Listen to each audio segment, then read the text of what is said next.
Way breakdown. Cutting through the spin. Exposing the truth. Liberty Ledger. You are about to witness the most intense congressional showdown in the history of the United States. Nancy Pelosi was convinced she could tear down FBI Director Kash Patel during a live broadcast. She stood before millions and labeled him nothing more than an unqualified puppet for Donald Trump. His comeback was simple. As a matter of fact, Congresswoman, I have your personal bank records right here with me today. The events that followed made the Watergate scandal look like a minor traffic violation. Go ahead and hit that subscribe button now, because this veteran FBI leader is about to reveal corruption that will leave you absolutely stunned. This isn't just some wild theory. This is cold, hard evidence, secret recordings, and the kind of proof that will reshape American politics for good. Early morning light in March streamed through the massive windows of the House Judiciary Room, throwing long shadows across the shiny wooden floors. The C-SPAN cameras let out a soft hum from their mounts, their red tally lights glowing as steady as stars. The air was filled with the aroma of aged leather and fresh brewed coffee, the unmistakable scent of power in D.C. At exactly 9:58 a.m., Nancy Pelosi made her entrance through a side door.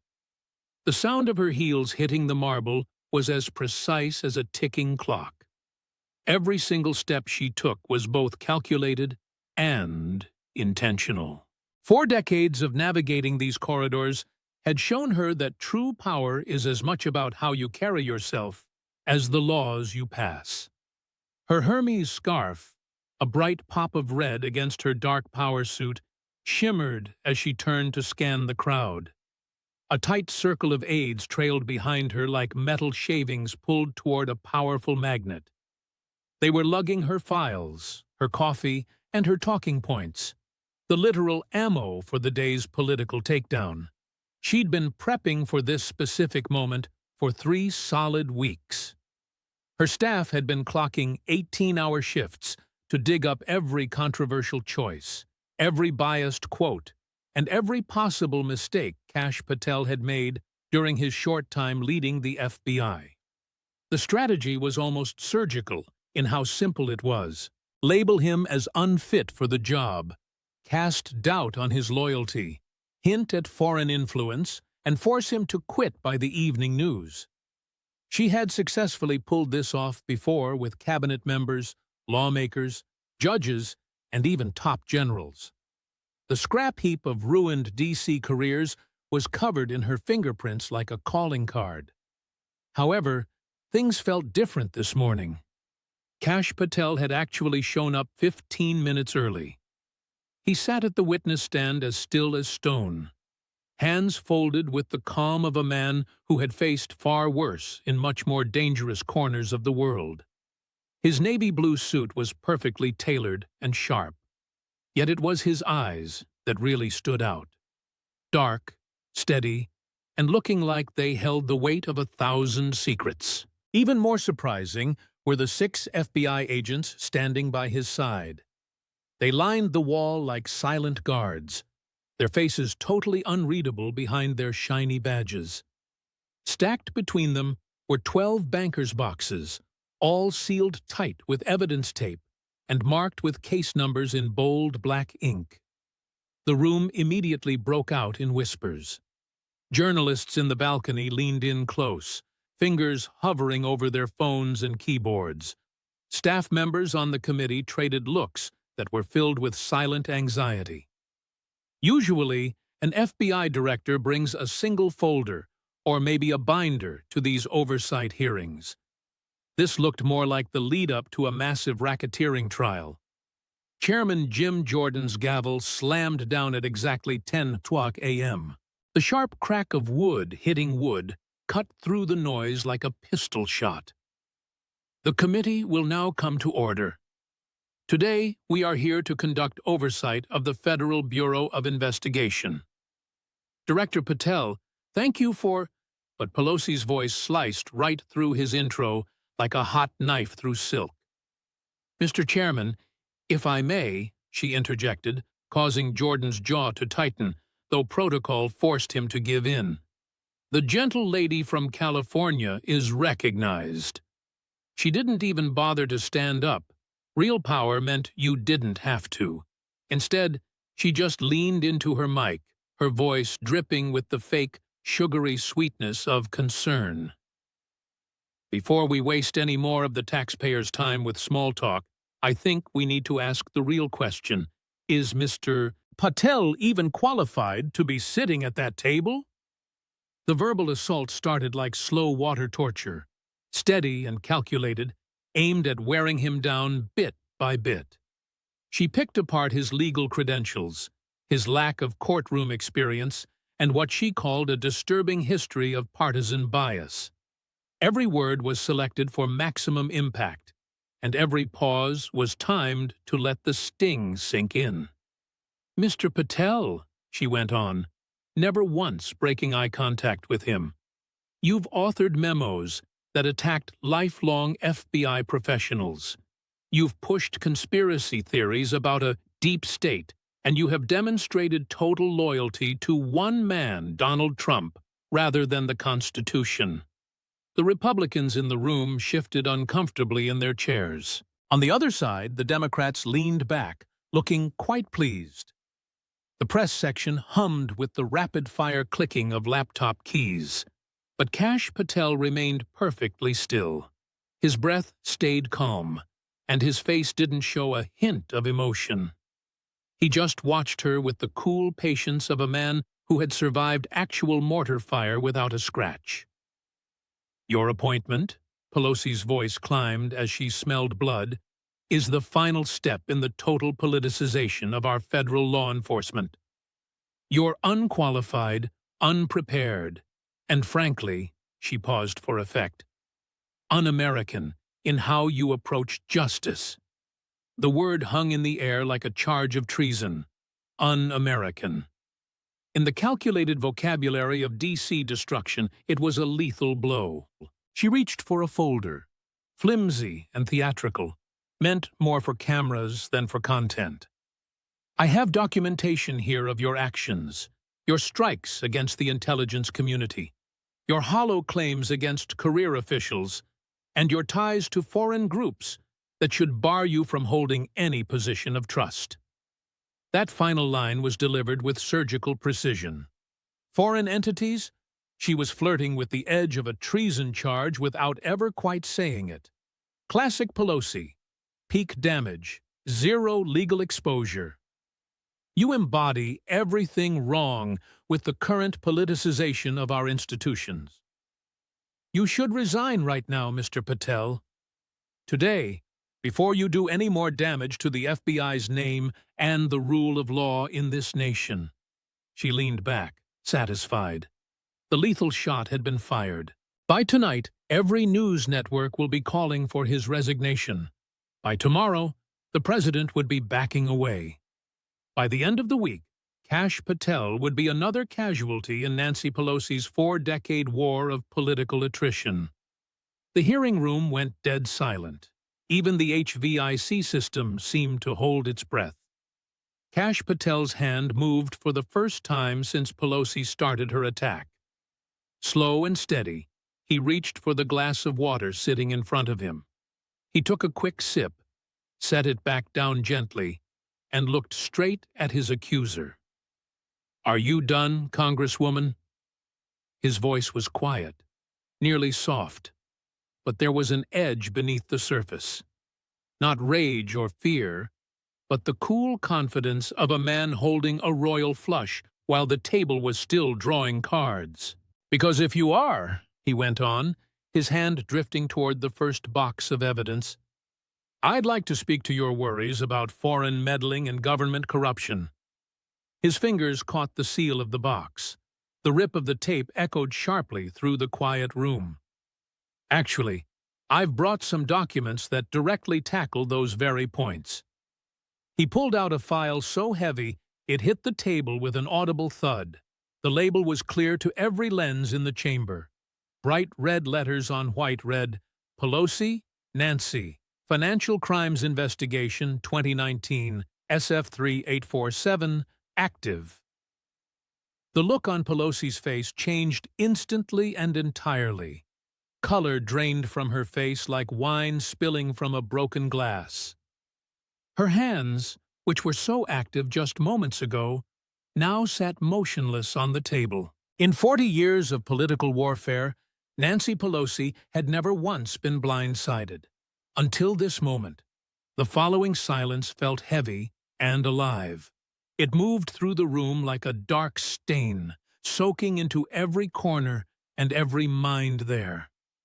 Pelosi's mouth twitched open, then snapped shut, like a fish suddenly realizing it's out of water, gasping on a strange shore. Kash Patel's fingers brushed the file with the steady hand of a man who had memorized every page, every number, and every crushing truth inside. He wasn't in any rush. There was no reason to be.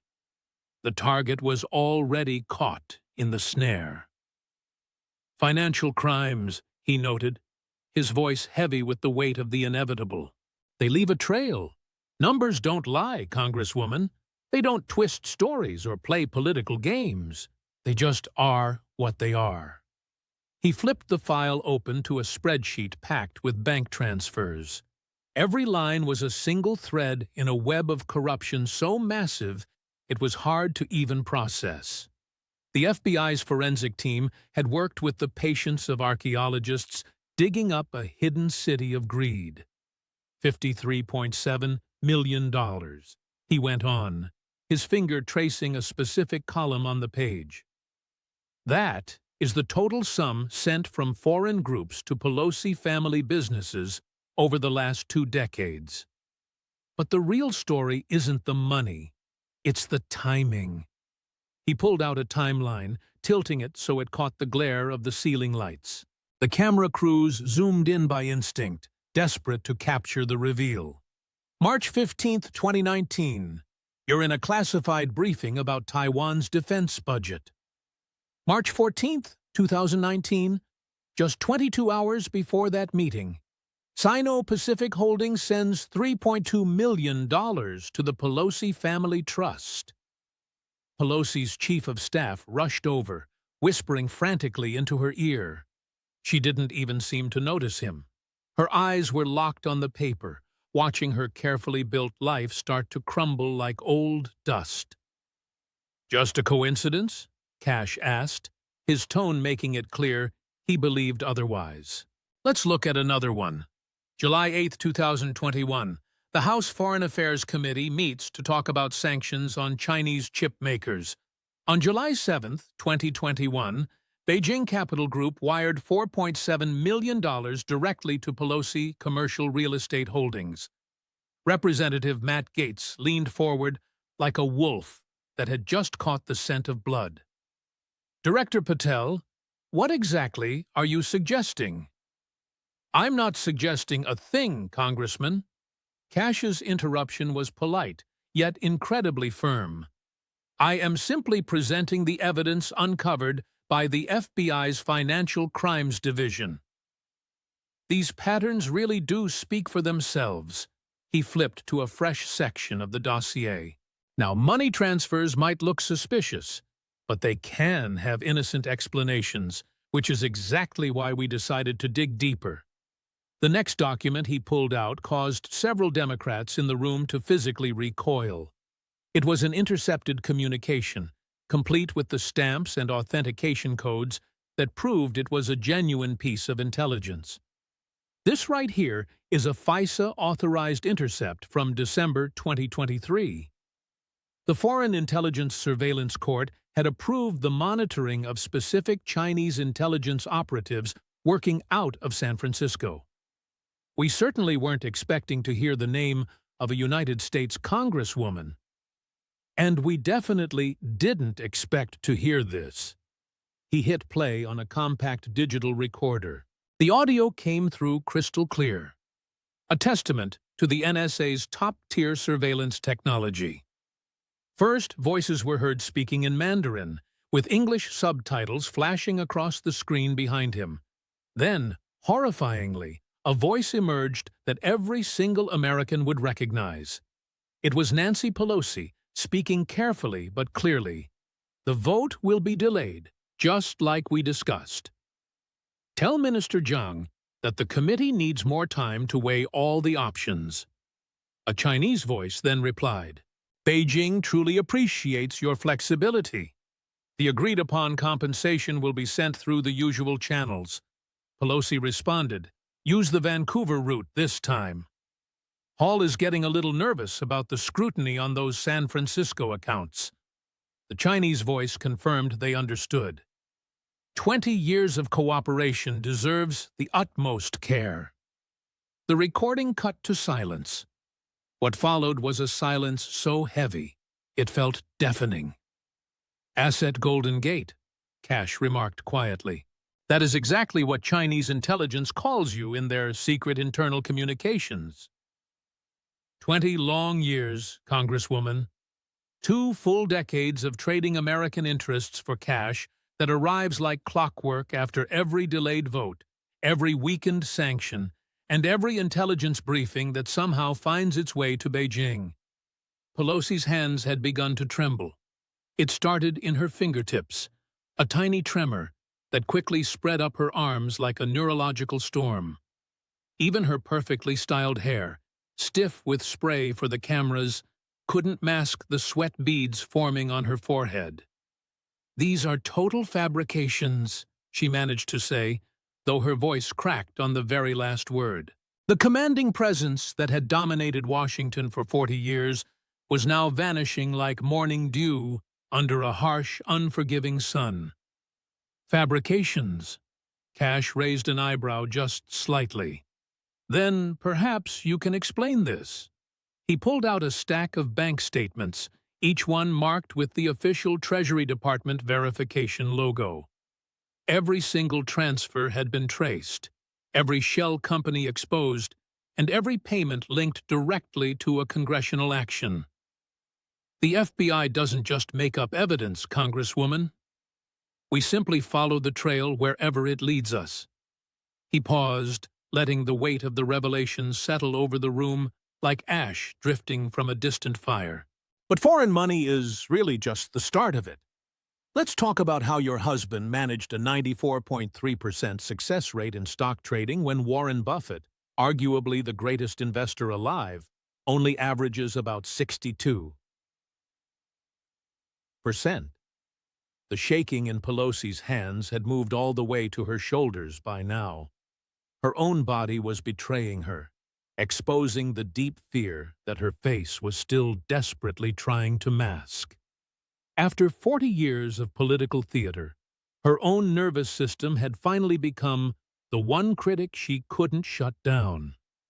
The morning began to feel surreal, as if the familiar hearing room had morphed into something strange and dangerous. The flags hanging behind the committee members seemed to ripple, even though there was no breeze, and the portraits of former chairmen looked down with eyes that now seemed purely accusatory. Kash Patel reached for the second box of evidence with that same slow, deliberate care. Inside, the documented crimes were stacked deep, like layers of sedimentary rock. Each layer represented another year of corruption, another million stolen, and another law broken with the casual indifference of someone who thinks they're untouchable. Insider trading. He started pulling out a bound report that looked to be at least 500 pages thick. It's a crime that strikes right at the heart of market fairness. When people with access to classified information use it for their own gain, they are stealing from every American with a 401k and every retiree living on their investments. Every young family trying to save for their future. He flipped the report open to a page packed with complex calculations.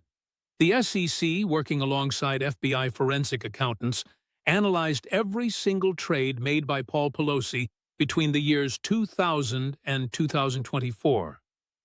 That's 24 years and 8,743 individual transactions. That number seemed to hang in the air right behind Pelosi. A few of her own aides were already drifting toward the exits, choosing political survival over personal loyalty. Your husband's success rate is 94.3%, Richard. Let that sink in for a moment. The odds of pulling that off through legitimate market research are roughly 1 in 7 billion. To put that in perspective, you're more likely to hit the Powerball jackpot twice in the same week. He laid out a stack of charts that turned those numbers into a clear visual story. Every single jump in the Pelosi portfolio lined up perfectly with a closed-door briefing, a committee meeting, or a top-secret intel report. On January 17, 2020, you're sitting in a private briefing about a looming pandemic. The experts are warning about broken supply chains, travel bans, and the sudden need for work-from-home tech. It's now January 21st, 2020. Only 4 days later, Paul Pelosi dumps $12 million in travel stocks and moves that same money straight into Zoom, Peloton, and Amazon. Representative Jim Banks just couldn't hold himself back. That was way before the public had any clue about COVID. Exactly. Kash pointed out that while the first U.S. case was confirmed on January 21st, the world hadn't caught on yet. The markets didn't even flinch until late February. The Pelosis were already set up to get rich off a crisis that the American people didn't even know was coming. But what came next was the real knockout blow. Kash held up a USB drive like it was a piece of evidence from a crime scene. This drive contains recordings of Paul Pelosi's calls to his broker, grabbed under a federal warrant during an SEC probe into market rigging.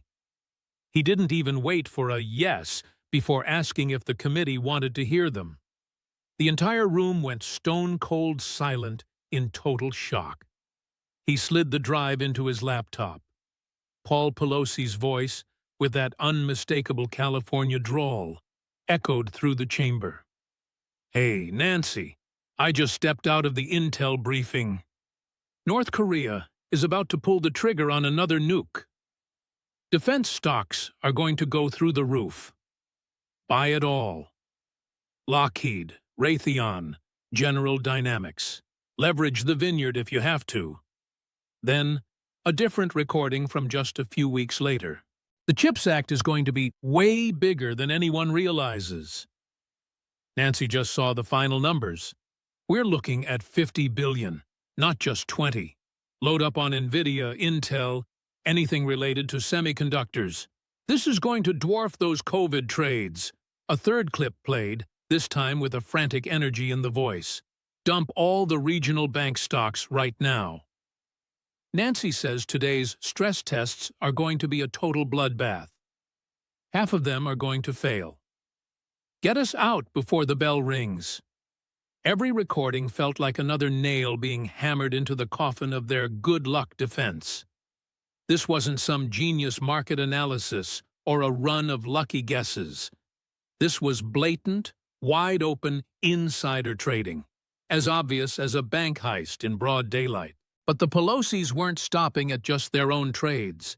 Kash's voice grew even colder as he continued. They had constructed an entire network. He displayed a map that looked like a web spun from pure greed.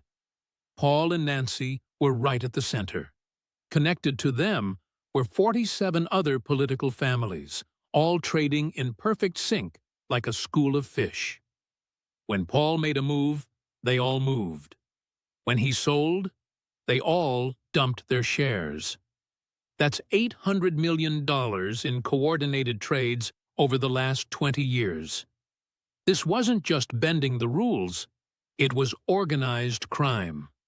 They were a cartel, but they were trafficking stolen information instead of narcotics. The atmosphere in the hearing room was reaching a breaking point. Democrats were bolting for the doors, not even trying to hide their retreat. Some pretended to have urgent calls to take. Others just walked out with faces that showed they were doing the political math. They were all wondering how far they had to run to escape the explosion. Pelosi, however, was stuck in her seat. She sat there motionless, watching the total collapse of the empire she'd spent decades building. An empire funded by secret intel and the savings of everyday Americans who were being robbed blind. "The broker," Kash said, pulling one last file from the stack. This was Paul's broker of 20 years. The man kept receipts on everything.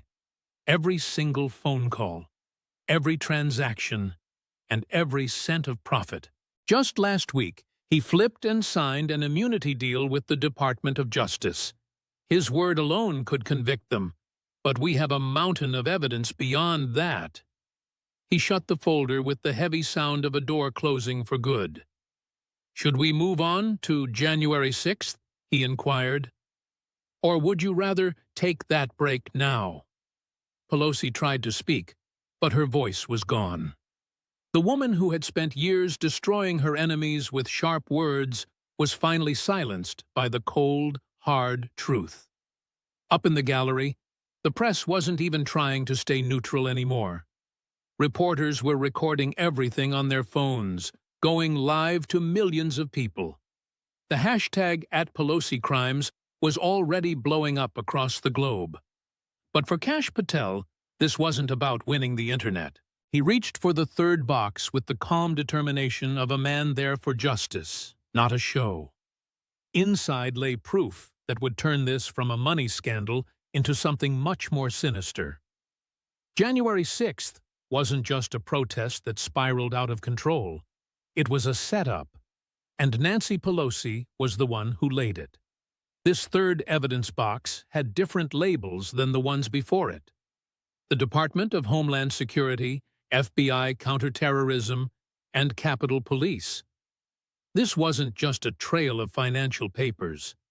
These were the files on violence, chaos, and death. Kash Patel's expression shifted the moment he opened it. His professional cool was replaced by something sharper and far more personal. This wasn't just about the money anymore. This was about the bloodshed. January 6th, 2021.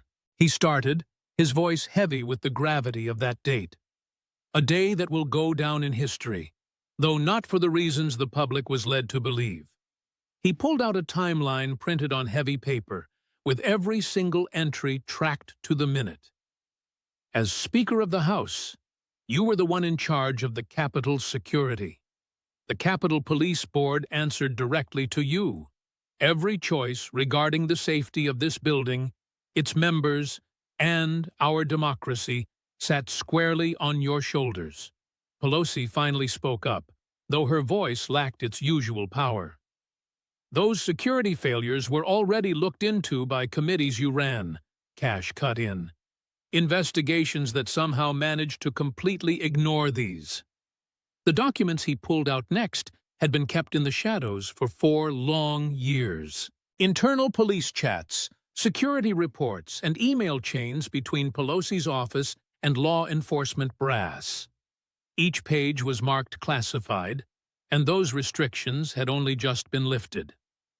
December 28, 2020. He read from the first file. Capitol Police Chief Stephen Sund officially asks for the National Guard to be deployed on January 6th. He quoted, "Intel suggests a massive crowd and the high potential for violence, so we're asking for 1,000 more officers and National Guard backup." He held up the reply sent back from Pelosi's chief of staff. The request was denied. The quote read, "The Speaker believes such a deployment would send the wrong message. We want to avoid the optics of an armed camp." Optics. Kash repeated the word as if it left a bad taste in his mouth. You were more concerned with how things looked. He kept going through the timeline with surgical precision. January 2nd, the FBI sends a formal alert regarding specific threats of violence. Chief Sund asks for the green light to coordinate with federal agencies. Denied. January 4th, D.C. Metro Police offer to send in extra units. turned down by the Speaker's office. January 5th, a final request for boosted security measures. Chief Sund is essentially begging for more help. And here is your response, Congresswoman. He held up an email that would soon become infamous. It came from Pelosi's personal account, her digital signature clear as day. Stephen, stop asking. The answer is no. We've handled protests before. This won't be any different. But then he revealed the evidence that turned a mistake into something much more malicious. These are text messages between you and your top staff from the night of January 5th, Kash stated. He noted they were seized under a federal warrant during the FBI's probe into the security breakdown. The messages flashed onto the screen behind him. Every single line was a bombshell. Pelosi, tomorrow is going to be even bigger than they realize. Chief of Staff, security keeps asking for instructions on how to prepare. Pelosi, tell them to keep a minimal visible presence. We need the protesters to get in close. Chief of Staff, ma'am, what if they break the line? Pelosi, they won't get far, but the footage will be a disaster for Trump. Chief of Staff, are you sure about this? Pelosi replied. Sometimes you have to let a small fire burn to stop a bigger one. Make sure the photographers are in position. The hearing room exploded in chaos. Even Republicans who had their suspicions hadn't imagined this, that the Speaker had purposefully crippled security to manufacture a crisis. But you weren't just sitting back, Kash continued, his voice now simmering with barely controlled anger. You actually helped set the stage for the violence. He played surveillance video from January 5th that had never been seen before. It showed Pelosi's deputy chief of staff meeting with Capitol Police supervisors in a hidden spot. Listen to what your own staff told the officers who were supposed to protect this building, Kash said as he hit play on the audio. The deputy's voice came through loud and clear. The Speaker wants the barriers taken down from the west lawn. Create a funnel effect right toward the building. When they arrive, and they will arrive, we need that dramatic footage. Let them get close enough for the perfect shot, then pull back. A police captain's voice crackled through, sounding completely shocked. You're asking us to let a security breach happen on purpose? I'm telling you what the Speaker wants. The confession laid out every detail, the meetings, the payments, and the policy deals. It revealed that sanctuary policies were designed not to help immigrants, but to shield criminal enterprises. It showed how federal law enforcement was intentionally and systematically locked out. It exposed how children were turned into mere commodities in a corrupt political market. Last year, 100,000 Americans lost their lives to fentanyl. Kash's voice rose as he spoke. 8,000 children disappeared into the dark world of trafficking networks. Countless families were broken and communities ruined, all under the protection of policies you supported, funded by money you took, and enabled by the power you held. Pelosi had finally stopped trembling. She sat perfectly still now, as if the slightest movement might make her shatter. Her face turned pale and waxy, like someone in a state of profound shock. The crushing weight of her involvement, not just in financial fraud, but in crimes against children, was destroying her in real time. Yet, this wasn't even the deepest part of the darkness. Kash reached for the fifth and final box, the one draped in an American flag. Everything I've shown you so far was driven by greed, he stated. This final box, however, is about treason. It's about American soldiers who died because their secrets were sold to our enemies. It's about the ultimate betrayal of the sacred oath you swore. His hands came to rest on the flag-covered box. Should I keep going, Congresswoman, or have you heard enough? Pelosi's reply was a mere whisper, but the microphones picked it up. Please, no more. But justice doesn't pause for the sake of the guilty. Kash Patel pulled open the final box. The flag covering the box was frayed, its colors washed out by the sun and desert sand. Kash Patel let his hands rest on it for a moment before speaking. This very flag once flew over Firebase Phoenix in Afghanistan. It was returned with the personal belongings of Staff Sergeant Michael Chen after he fell in an ambush that never should have taken place. An ambush made possible only by intelligence leaked from this city, this building, and your very office. He began folding the flag with sharp military precision. Every motion was careful and full of respect. Beneath it lay documents that would escalate political corruption into something approaching war crimes. "Treason," he declared as the word lingered in the air like smoke from a far-off fire. "It is the only crime explicitly defined within the Constitution. Waging war against the United States, or siding with its enemies, providing them with aid and comfort. For over 200 years, this charge was reserved only for the most serious betrayals." He pulled out the first file. Inside were photos of American service members, young faces captured in official portraits, eyes shining with a purpose that would soon be snuffed out. August 26, 2021. Abbey Gate at Hamid Karzai International Airport in Kabul. 13. American service members were killed in a suicide bombing during the evacuation. The official narrative, an intelligence failure, the chaos and the fog of war. His tone grew cold. The reality is, they died because their positions were given away. They died because evacuation routes were leaked, and because someone in this government traded their lives for cash.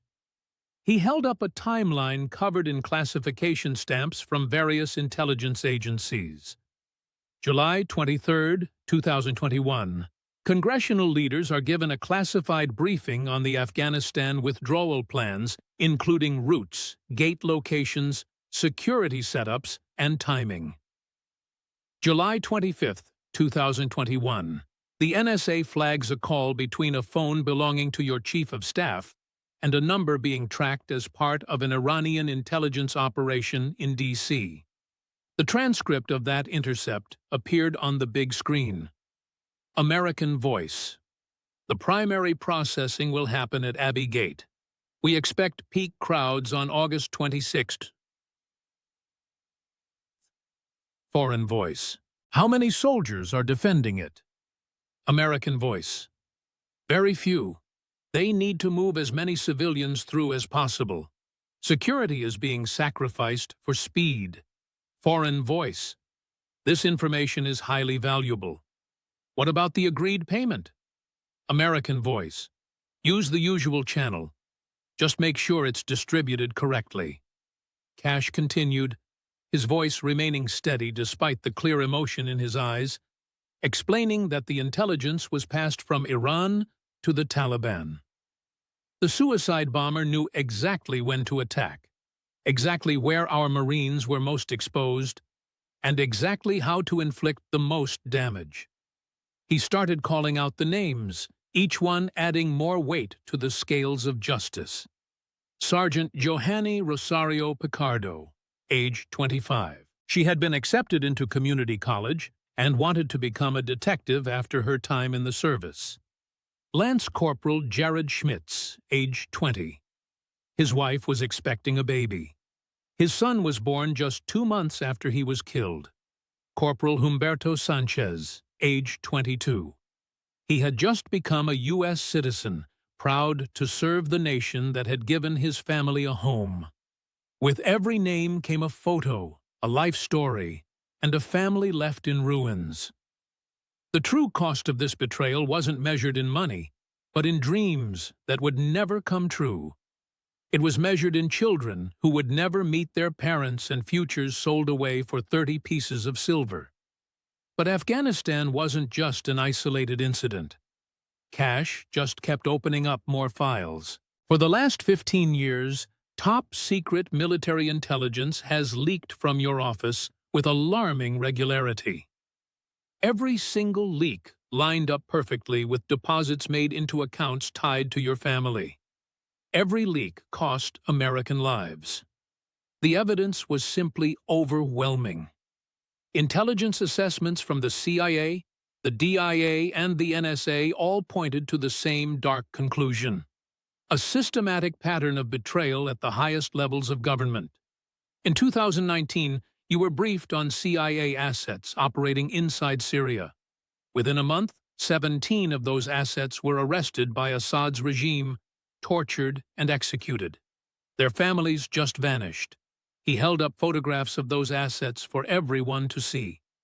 Brave Syrians who risked everything to help America were sold out by someone they never even knew existed. In 2020, a briefing on special operations against al-Shabaab in Somalia. Then, the intelligence leaks. 2 Navy SEALs died in an ambush that was lying in wait for them. Chief Petty Officer Nathan Gage, a father of 3. Petty Officer First Class Nicholas Check survived deployments to Iraq and Afghanistan, only to die because someone sold his location for cash. In 2022, there were cyber operations against Chinese military networks. You were briefed on the exact vulnerabilities we were exploiting. Within weeks, those very same vulnerabilities were patched. Years of painstaking intelligence work were wiped out. Our ability to monitor Chinese military developments was completely crippled. Each new revelation built upon the last, creating a global mosaic of treason that spanned years and continents. But it was the personal testimony that proved to be the most devastating. Kash pulled out a sealed deposition. This is the formal confession of Chen Wei, a Chinese intelligence officer who defected last year. In exchange for asylum, he provided the details of Beijing's intelligence networks right here in Washington. He began reading from the transcript.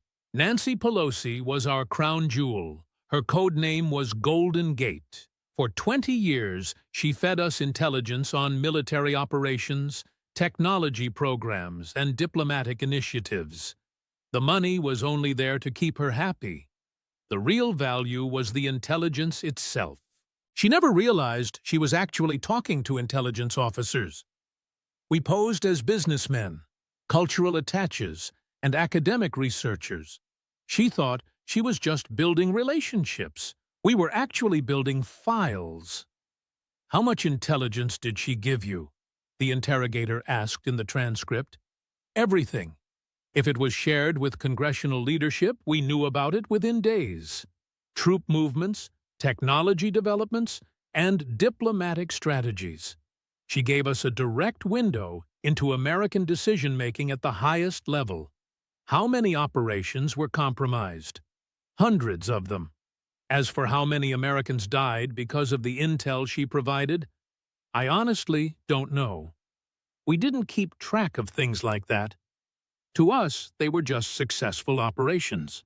The confession went on for pages, detailing the meetings, the methods, and the casual way American secrets were traded for Chinese money. But it was the final assessment that proved the most damning. Kash produced a document marked with the highest classification levels, signed by the directors of every major intelligence agency. This is the collective assessment of the entire United States intelligence community. He announced it was based on an analysis of compromised operations, leaked intel, and enemy actions taken using info originating from congressional briefings. We assess with high confidence that the intelligence compromised through Nancy Pelosi's office resulted in, and he read the bullet points with cold, deliberate precision. 217. American service members were killed in action due to compromised operations. 43 intelligence assets were executed by foreign governments. 79 Allied personnel were killed due to leaked intelligence. Countless civilians died due to compromised counterterrorism operations. Billions in military technology advantages were lost forever. Decades of intelligence work were completely destroyed. The numbers were staggering, but Kash wasn't finished. He pulled one final item out of the box. A small, battered notebook. This belonged to Staff Sergeant Michael Chen, my friend and my brother in arms. He carried it with him through 3 separate deployments. His wife gave it to me after he lost his life at Abbey Gate. He opened it to a specific marked page. His last entry was written the night before he died. Tomorrow's going to be rough. Intel says the threat level is lower, but something feels off. If something happens, tell my daughter I died protecting people who needed help. That's what America does. Kash's voice cracked for the very first time. He died trying to protect people. He died believing in what America stands for. He died because someone in this room sold his life for a paycheck. He looked directly at Pelosi, who had shrunk into herself like a dying star collapsing under its own gravity. 217. American heroes dead. Because you valued Chinese money more than American lives. Because Iranian payments meant more to you than Marine Corps valor. They held all the cards, every conversation, every payment, every crime. I knew if I ever stopped, they would have destroyed me. So instead, you just let them ruin everyone else. Kash said, you let soldiers perish. You let children vanish. You allowed narcotics to poison entire neighborhoods. And you did it all just to protect yourself. Pelosi gave a slow nod, tears carving paths through her heavy layer of expensive makeup. Yes, may God help me. Yes, I chose my own interests over everyone else's, every single time, without exception. The confession went on for another 20 minutes. Names, dates, amounts, and methods. It was a total admission of guilt that no lawyer could ever undo and no political spin could ever save. She named her partners in crime, identified her foreign handlers, and detailed the corrupt systems that had infected the highest levels of government. When she finally fell silent, the hearing room felt as cold as a grave. The gravity of what she'd just confessed hung heavy over everyone in the room. Chairman Jordan's voice was hushed when he finally spoke. Director Patel, do you have anything else to add? Kash stood up slowly, his movements showing the deep exhaustion of a man who had finished a brutal but vital task. Mr. Chairman, the FBI is requesting immediate custody of Nancy Pelosi, while formal charges are finalized. We also request arrest warrants for every individual named in her confession. This corruption runs even deeper than our investigation originally showed.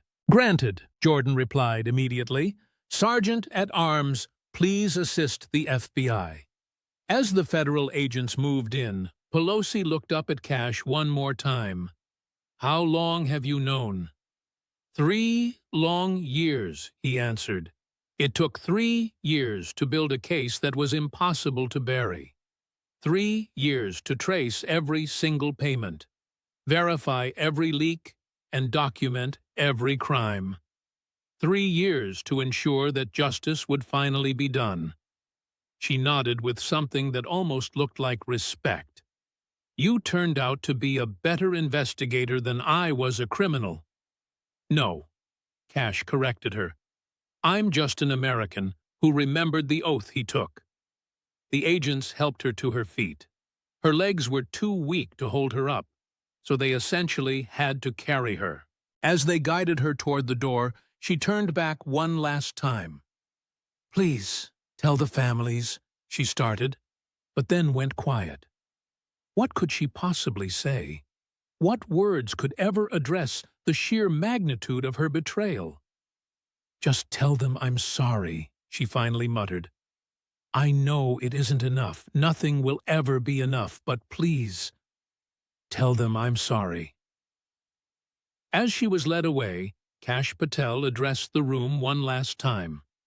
Today, we have witnessed something that was painful but absolutely necessary. The exposure of corruption at the very top of our government, the confession of crimes that shock the soul, and the start of a reckoning that is long overdue. He gathered his files with the same careful precision he'd used throughout the entire hearing. To those still serving who might be involved in similar plots, I have a simple message. Come forward right now. Cooperate. Because we already have everything. Every email, every payment, and every secret meeting. The choice is simple.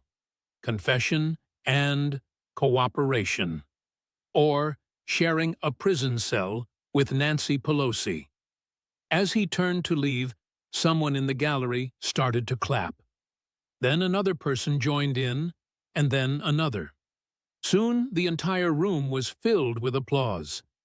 It wasn't for a political victory, but for the simple fact that justice was being served. Outside the hearing room, the halls of Congress were in total chaos. Members were fleeing to their offices, frantically calling their attorneys. Staffers huddled in corners, whispering about what they knew, what they'd seen, and what they might have to say under oath. Within an hour, 17 members of Congress would announce they were resigning. Within a single day, 43 congressional staffers would be arrested.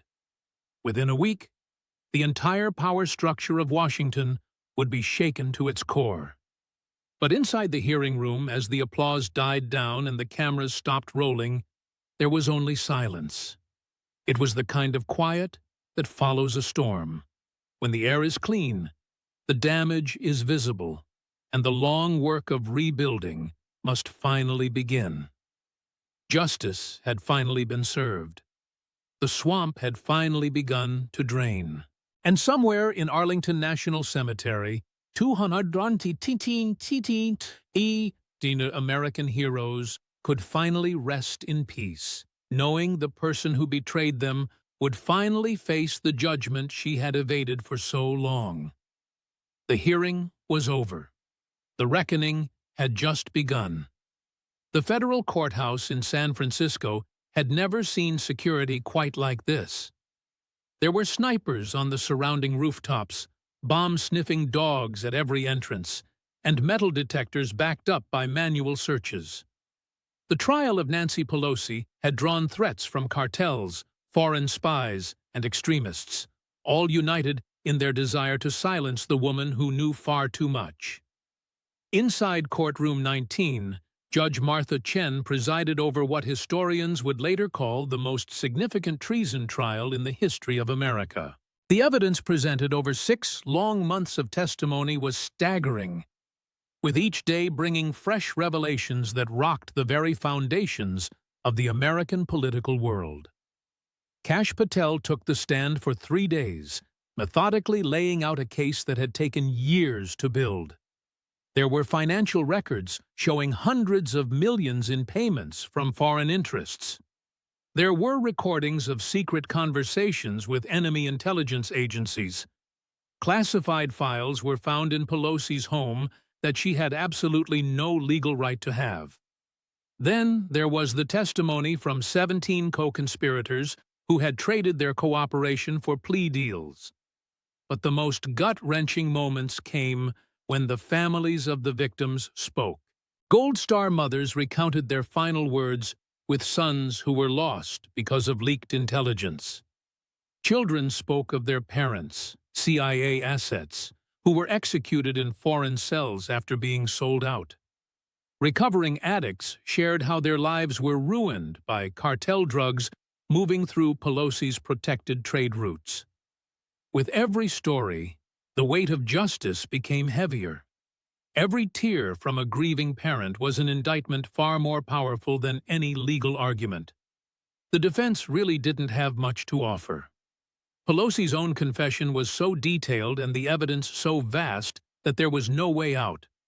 Her lawyers were left pleading for mercy based on her age and her long career in public service. But how can you balance decades in Congress against the lives of 219 dead Americans? When the verdict finally came down, it didn't surprise anyone.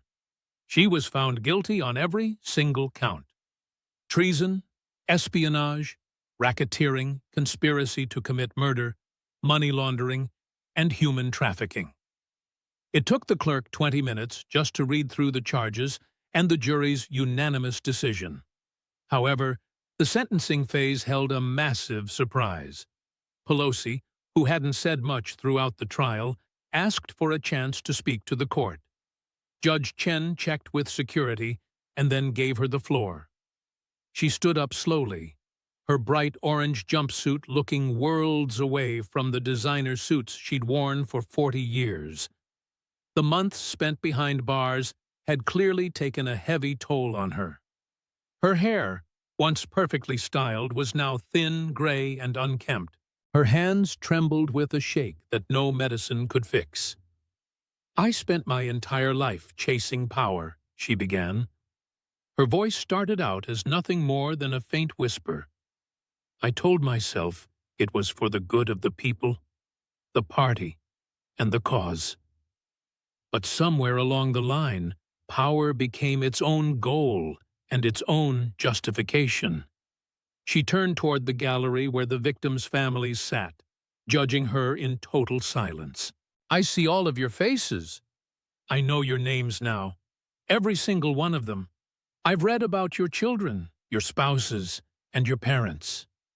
I know what they loved, what they dreamed of, and all the things they'll never get to do.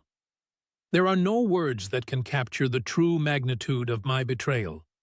No apology will ever be enough to heal the pain I've caused. I sold out my own country for money that I didn't even need. I traded a sacred trust for power that has now turned to ash. I allowed crimes against children just to gain a political edge that history will condemn." Her voice grew firmer, as if the act of confessing gave her a new kind of strength. "I want every other politician to hear this and truly understand it. The corruption is real. The temptation is absolutely overwhelming. The justifications come so easily. It starts with just one dinner, one conversation, or one payment. And before you know it, you're trapped in a web of your own making. I am not naming names right now. I have already given the prosecutors everyone involved. But I know you're all watching this. I know you're absolutely terrified. Good. Stay terrified, because the day of reckoning is finally here. The era of acting without consequences is over. The crimes you thought were hidden are now known to everyone. The only choice you have left is how you'll face justice, on your own terms or in handcuffs." She then turned her attention back to Judge Chen. "Your Honor, I deserve no mercy. I showed none to the Americans whose lives I traded away. I showed none to the children whose suffering I made possible. I showed none to the communities I helped destroy. Whatever sentence you give me, it will be less than I actually deserve." Judge Chen's final sentence reflected just how serious the crimes were. She was given life without parole for the charge of treason. On the remaining counts, she received consecutive sentences totaling more than 4,000 years. All assets gained through her criminal acts were ordered to be seized. More than $200 million would be funneled directly into the victims' funds. As Pelosi was being led out for the last time, she walked past Kash Patel, who had been there every day. Their eyes met for just a brief second. "Thank you," she whispered softly. He looked at her, appearing quite puzzled. "For what?" "For stopping me. For ending all of this and doing what I should have done. Choosing my country over myself." The fallout from the Pelosi trial hit the American political landscape like a massive earthquake. The network of corruption she exposed in her confession triggered the biggest political housecleaning in U.S. history. By the time all the investigations were wrapped up, 73 members of Congress had been placed under arrest. By the end, 234 congressional staffers had been indicted. Another 450 lobbyists were charged with various criminal offenses. One lead strategist and 718 corporate executives were implicated in the massive insider trading ring. Authorities seized more than $3 billion in illegally obtained assets. But even more significant than the statistics was the profound cultural shift. The image of Nancy Pelosi in handcuffs became the ultimate proof that no one is above the law. A new generation of young people poured into public service, eager to help clean up the system. Membership in veterans organizations surged as Americans looked for institutions they could actually trust. Without their political protection, criminal cartels suddenly found their operations under heavy fire. In just 2 years, drug overdose deaths plummeted by 67%. Human trafficking networks crumbled once they were exposed to federal investigators. In a series of coordinated raids, 8,000 children were rescued, including some who had been missing for years. Foreign spy agencies, seeing their American assets arrested, were suddenly left completely in the dark. Decades of Chinese political influence were dismantled in a matter of months. Iran's entire intelligence network seemed to vanish overnight. Russian agents were either captured or forced to flee the country in a panic. Kash Patel was offered the Presidential Medal of Freedom, but just like before, he turned it down. He simply insisted that he was only doing the job he was hired to do. But President Dantis overruled him, presenting the award during a formal White House ceremony. The president declared that Director Patel represented the very best of the American spirit. He was described as incorruptible, determined, and forever faithful to his oath. He didn't just pull back the curtain on corruption. He restored the nation's faith that true justice is actually possible. In his acceptance speech, Kash remained characteristically humble. He told the crowd that this victory wasn't about him at all. It belonged to the agents who spent years building these cases, the analysts who followed every dollar, the prosecutors who stood firm against pressure, and most of all, the American people who deserve a government as clean as their own aspirations. However, he saved his most powerful words for the very end. He had a direct message for those still serving in positions of public trust. He reminded them that their loyalty belongs to the Constitution, not a party, a person, or their own ambition. Their true oath is to the founding document and the citizens it protects. He promised that if you keep that oath, you will never have to fear the truth. As he stepped away from the podium, the Marine Band began to play the national anthem. In the audience, Gold Star families stood with tears in their eyes, not of grief this time, but with a sense of profound peace. Justice had finally been served. Their loved ones had finally been vindicated. The betrayer had finally faced her judgment.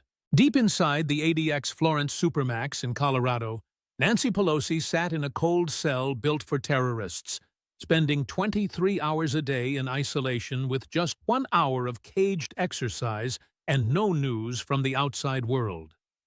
She finally got her wish to make history, but not as the powerful leader who shaped the nation's future.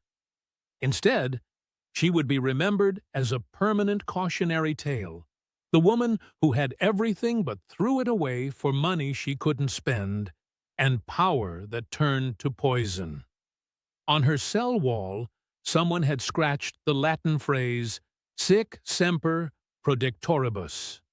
It translates to, thus always to traitors. For the rest of her days, those words would be her only company. The swamp had finally been drained. A heavy price had been paid, and a scarred but stronger America began the long work of rebuilding trust in its democracy. Justice that had been delayed for so long was finally delivered. And in a quiet Washington apartment, Michael Chen's young daughter learned to walk, then run, and eventually dance. She grew up in a nation made safer by her father's sacrifice, and an FBI director who ensured it wasn't in vain, bringing the reckoning to a close. The long process of healing could finally begin.